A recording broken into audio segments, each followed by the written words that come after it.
The station smelled of recycled air and old metal, the kind of place designed to keep people alive rather than comfortable. Elias Trent had learned long ago not to expect more than that. He sat on a bench bolted to the floor, his back against a support pillar, boots stretched out, watching traffic move through the main concourse with the detached patience of a man who had nowhere urgent to be. The sandwich in his hand was simple: synth bread, protein strips, a smear of preserved vegetables. He had bought it with the last of his station credits, counting carefully before the vendor sealed the wrapper. It was meant to be dinner and breakfast both, stretched thin like everything else in his life. He took a small bite, chewing slowly, eyes drifting over the crowd. The station served as a crossroads between minor trade lanes, far from any capital world. Humans passed through often enough, freighters, couriers, technicians, but they were never the majority. Tall avian traders clicked past on jointed legs. Insectal diplomats glided within translucent suits. Beings Elias didn't have names for yet moved with practiced confidence, each surrounded by invisible boundaries of status and threat. That was why the lone figure near the far wall stood out. She was smaller than most of the non-humans, her posture closed in on itself, arms folded tightly as if to conserve warmth. Her clothing was plain to the point of austerity, fabric dulled by travel and neglect. No attendants hovered nearby. No security detail watched the crowd on her behalf. She stared at the floor, not at a datapad or a display, but at nothing at all. Elias frowned. On stations like this, no one important traveled alone. And no one unimportant survived long without learning how to disappear. People avoided her, without realizing they were doing it. Their paths curved subtly away, steps faltering for reasons they couldn't name. Elias noticed it because he had spent years paying attention to such things. Old habits from old jobs. The woman seemed unaware of it, or perhaps simply resigned. She looked hungry. The thought arrived uninvited and unwelcome. Elias glanced down at what remained of his sandwich. Half. Enough to keep him steady until morning, if he didn't work too hard overnight. He told himself it wasn't his problem. The galaxy was full of hungry people, and most of them were better equipped than he was to deal with it. Still, he watched her. Her eyes lifted once, briefly, scanning the crowd with something like confusion before dropping again. There was no fear in her expression. Elias realized, only a quiet disorientation, as if the rules of this place refused to arrange themselves in a way that made sense. He sighed, already annoyed with himself, and pushed off the pillar. The distance between them wasn't far, but it felt like crossing a line. A few passers-by glanced at him with mild surprise as he deviated from the unspoken flow. He stopped a respectful distance away, careful not to loom, and cleared his throat. "Hey," he said, keeping his voice low and neutral. "You okay?" She looked up sharply, eyes widening. They were an unusual color, deep, shifting, hard to focus on directly. Elias had seen stranger, but something about them made his chest tighten, like standing too close to a drop. "Yes," she said after a moment. Her accent was precise, every word carefully shaped. "I am functional." That wasn't an answer to his question, but he let it go. He held up the sandwich slightly, not pushing it toward her, just making the offer visible. "I've got extra," he lied without thinking too hard about it. "If you want." Her gaze fixed on the food. For a long second she didn't move. The station noise seemed to dim around them, as if the moment had carved out its own small pocket of quiet. Elias wondered if he had misstepped, if this was some cultural taboo he didn't know about. "You would give this to me," she said slowly, "without exchange." "Yeah," he said. "It's just food." Her hands trembled when she took it. Not much, just enough that Elias noticed because he was looking. She examined the sandwich as if it might vanish, or transform, or accuse her of something. Then she took a cautious bite. The reaction was immediate. Her shoulders eased, just a fraction, and a sound escaped her that might have been a breath or a laugh. She swallowed, eyes closing for a heartbeat, and when she looked at him again, something had shifted. She hesitated, searching for the word. "Unreasonable." Elias snorted. "You should try station pricing." "That's unreasonable." She almost smiled. They sat together then, not touching, not speaking much. Elias finished what little remained of his meal and pretended not to notice the care with which she rationed each bite. Around them, life on the station continued, oblivious to the fact that something improbable had just occurred.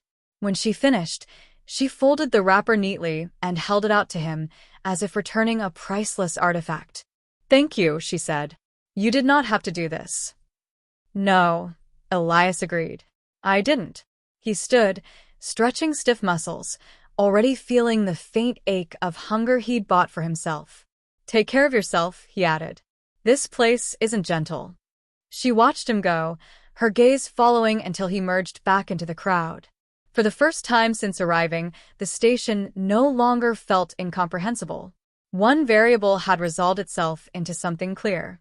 The galaxy, she thought, had made a profound error about humans. And Elias Trent, unaware of the attention he had drawn from forces far beyond the station's rusted hull, walked on with empty hands and a full conscience, never suspecting that a simple act had just shifted the balance of something vast. She did not eat the last bite until he was gone. Only then did the silence return in full, pressing in from every direction, heavy with the hum of machinery and the unspoken tension of alien minds moving too close. She sat very still, the folded wrapper resting in her palm like a token of impossible value. In another context, in another place, such an object would have been catalogued, sterilized, and analyzed. Here, it felt almost sacred. No one approached her. They never did, not truly. Across the galaxy, beings sensed her presence long before they understood it. Instinct bent their behavior, nudging them into caution, reverence, or avoidance. Entire civilizations had been shaped by that instinct. On this station, far from any throne world, the effect was muted but still present, a quiet pressure that made crowds part around her without knowing why. The human had felt it too. She was certain of that. And yet he had crossed the invisible boundary anyway. That alone marked him as an anomaly. Her name, spoken in the old tongue of her species, carried meanings no single word could translate: sovereign, origin, lawgiver, apex. She was the living convergence of biology and authority, engineered over millennia to rule not through decree alone, but through the undeniable weight of what she was. Empires did not rise around her kind by choice. They aligned or they broke. She ruled the galaxy not from a seat, but from within its assumptions. This journey had been her idea. Against the advice of every council, every predictive model, every carefully curated instinct. She had wanted to see the outer systems unfiltered, to understand what obedience looked like when her name was not present to enforce it. The station was meant to be a footnote, a pause between more significant observations. She had not anticipated hunger.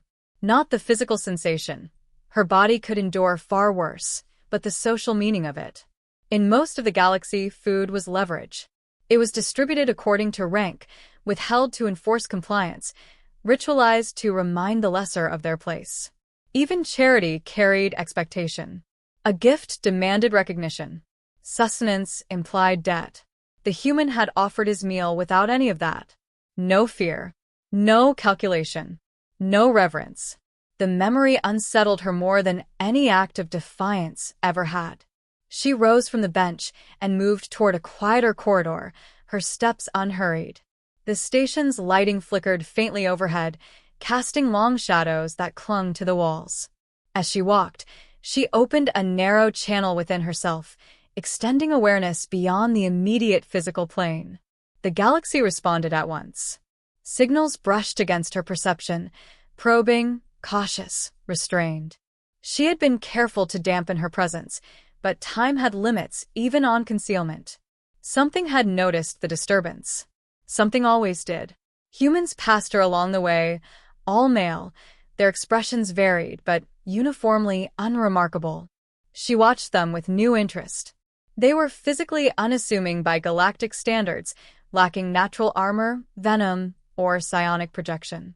Their strength lay elsewhere, in patterns that were harder to quantify. Cooperation without coercion.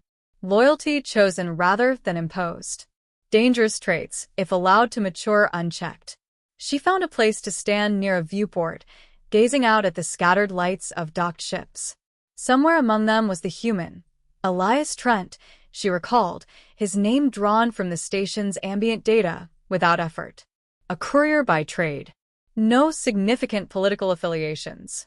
No notable genetic markers. Entirely ordinary.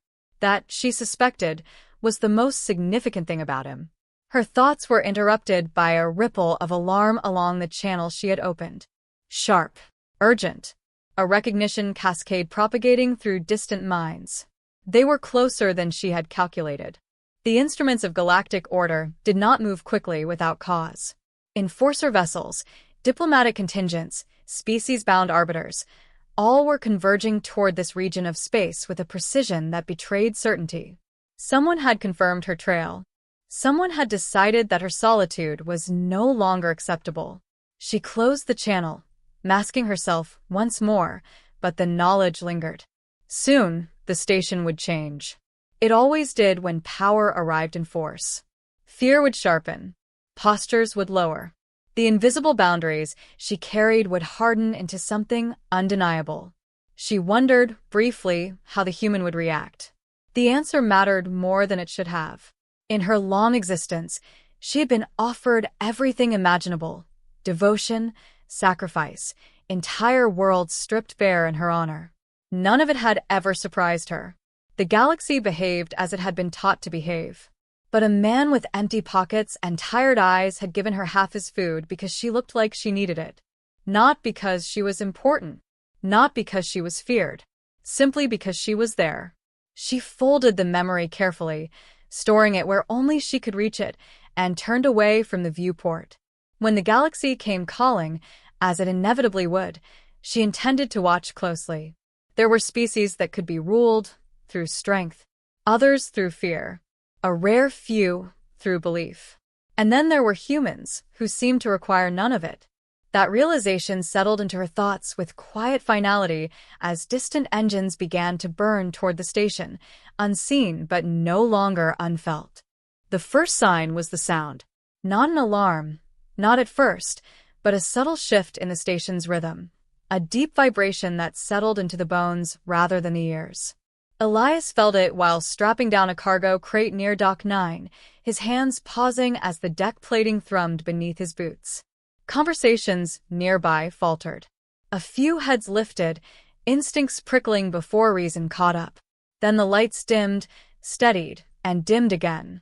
A station-wide announcement followed, calm to the point of artificiality, advising all personnel to remain where they were and await further instructions. Elias swore under his breath. Nothing good ever followed that tone. Across the concourse, figures began to move with purpose. Not panicked, but directed. Non-human security units appeared from recessed alcoves, their presence too sudden to be coincidental. Elias wiped his hands on his jacket and leaned against a crate, eyes scanning for trouble. He found it in the way people started kneeling. Not everyone. Mostly non-humans, dropping to lower postures with reflexive speed, spines bent, limbs tucked close. A few hesitated, confusion warring with instinct, but the pressure was unmistakable now, a weight that pressed down on the air itself. Elias straightened. He saw her near the central corridor, standing where he had left her earlier, posture calm amid the growing disorder. Around her, the space had cleared completely. No one stood within several meters of her now. Those who tried found their steps stalling, their bodies refusing to carry them closer. He felt it then, an urge, faint but insistent, whispering that he should lower his gaze, that he should step back, that something vast had entered the room and demanded acknowledgement. Elias ignored it. He didn't know why. Maybe stubbornness. Maybe fatigue. Maybe because hunger had stripped him down to the essentials, and fear hadn't made the cut. He pushed off the crate and walked toward her, the invisible resistance thickening with every step. Someone grabbed his arm. A tall, scaled being hissed at him, eyes wide with terror. "Do not," it whispered. "Do not approach." Elias pulled free. "She's alone." That earned him a look of pure disbelief. By the time he reached her, the station shook again, harder this time. Through the viewport above, massive silhouettes slid into view, blotting out the stars. Ships bristling with authority, their hulls marked with symbols recognized across 1,000 systems. Enforcers. Arbiters. The physical embodiment of galactic law. The woman watched them arrive without expression. "They're here for you, aren't they?" Elias asked quietly. "Yes," she said. "They always are." Uniformed envoys poured into the concourse, flanked by towering guardians whose presence bent the crowd into deeper submission. They stopped short when they saw her, every movement halting in perfect, synchronized stillness. One stepped forward, lowering himself until his head nearly touched the floor. "Sovereign," he said, voice trembling. "Your absence caused concern." The word echoed. Sovereign. Elias felt the station tilt, reality rearranging itself around that single point of understanding. He looked at her again, not at the tired traveler he had shared a bench with, but at the stillness in her posture, the way the air itself seemed to wait on her breath. "You could have told me," he said, not accusing, just stating a fact. "I wanted to see what you would do, without knowing," she replied. The envoy's gaze flicked to Elias, horror flashing across his features. "This human has committed a breach," he said quickly. "He approached without permission. He offered sustenance without sanction. We will correct this." Elias felt a dozen weapons lock onto him. The urge to kneel surged again, stronger now, clawing at his muscles. He stayed standing. "No," he said. "You won't." The words seemed to shock them more than any act of violence could have. The envoy stared, momentarily speechless. "You do not understand." "I understand enough," Elias said. "She didn't ask for any of this. And neither did I."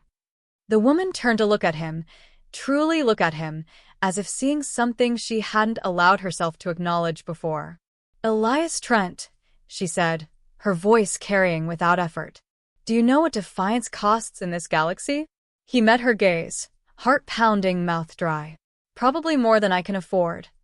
A flicker, amusement, perhaps, touched her eyes. She raised one hand. The pressure vanished instantly.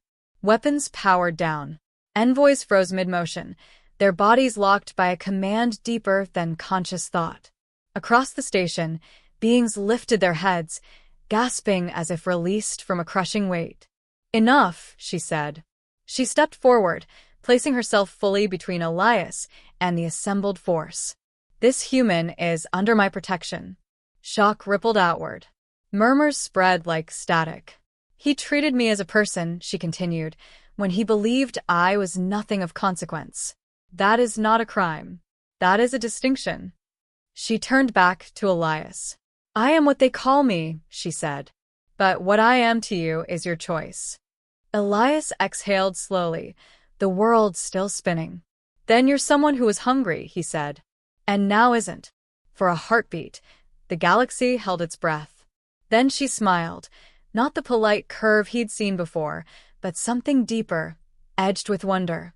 And Elias knew, without understanding how, that nothing would ever be simple again. The station took a long time to remember how to breathe. Movement resumed in cautious increments, as if the air itself were unsure whether permission had truly been granted. Envoys withdrew a step at a time, eyes averted, bodies still bent in deference. The guardians disengaged their weapon systems and stood motionless, awaiting orders that did not come. Elias felt the adrenaline drain from his limbs, leaving behind a hollow ache. He leaned against the railing beside the viewport, steadying himself, and resisted the urge to laugh. Of all the ways his day could have gone, this had not ranked anywhere near the top of the list. The woman remained where she was, gaze following the slow retreat of her forces. When she finally turned back to him, the vastness he had sensed earlier was still there, but it no longer pressed down. It listened. "They will obey," she said. "But they will not understand." "Story of my life," Elias muttered. A few of the envoys lingered, clearly torn between terror and curiosity. One spoke again, carefully this time. "Sovereign, the human should be removed from your presence. For his safety." She regarded the speaker with something approaching patience. "You misunderstand," she said. "He is not in danger because he stood near me. He is in danger because he stood without kneeling." The envoy swallowed. "Then he must be punished. Or protected. There is no precedent for." "There is now," she said, and the matter ended. She gestured, and the remaining officials withdrew at last, retreating toward their vessels with the relief of beings who had escaped a storm intact but shaken. Across the station, normalcy attempted to reassert itself, though the tremor beneath it remained. Elias watched them go. "So what happens now?" he asked. "To me, I mean." She considered him, head tilted slightly. "I could elevate you," she said. "Grant you status, resources, immunity within my domain. Many would envy such an outcome." He thought about that. About ships, money, power. About never having to count credits again. The idea slid past him without catching. "And if I say no?" Her eyes sharpened, not with anger, but interest. "Why would you?" "Because I didn't do what I did for a reward," he said. "And because the moment you give me one, it changes what it meant." Silence stretched between them, dense and thoughtful. "You are consistent," she said at last. "That is rare." Elias shrugged. "I just don't like bullies. No offense." To his surprise, she laughed. The sound was quiet but genuine, echoing faintly against the metal walls. "Offense," she said, "is a luxury I abandoned long ago." She moved closer to the viewport, looking out at the massive ships still hanging in orbit like watchful gods. "The galaxy is built on assumptions," she continued. "About strength. About authority. About which species must rule and which must submit. Humans have existed within those assumptions for a very short time." "And you think that's a problem?" Elias asked.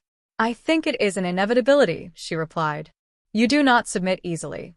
You do not dominate instinctively. You choose." That word lingered. She turned to face him fully. "I will issue a decree," she said. "Human space will be designated autonomous. No biological compulsion. No enforced hierarchy. Contact will be regulated, equal, voluntary." Elias blinked. "Just like that?" "Just like this," she corrected. "Because of you." He shook his head slowly. "No. Because of what you saw." Her gaze softened, something unguarded flickering there. "Yes," she conceded. "Because of what I saw." The station announcement chimed again, this time carrying a different tone, one of resolution. Dock operations would resume. Trade lanes would reopen. Life would continue, altered in ways most would not fully grasp for years. "I should go," Elias said, pushing himself upright. "I've got a delivery window I already missed." She nodded. "You will be watched," she said. "Not as a threat, as a question." "I've been that my whole life," he said. "Doesn't bother me." He turned to leave, then hesitated. "Hey," he added, "if you ever travel like that again, alone, maybe bring a snack." Her smile returned, small and sincere. "I will remember that." Elias walked away, merging back into the flow of ordinary beings, his presence already fading into statistical insignificance. The galaxy would speak of this day in hushed tones, dissecting every implication, every shift in power. He would remember it as the day he skipped dinner. From the viewport, the sovereign watched him go until he vanished from sight. Around her, the machinery of empire waited, obedient and unchanged. Within her, something fundamental had shifted. For the first time since her creation, she wondered what the galaxy might become if it learned to offer help without being asked. And far below the orbiting warships, a single human ship powered up and slipped into the trade lanes, carrying with it a quiet truth the universe was not yet ready to ignore.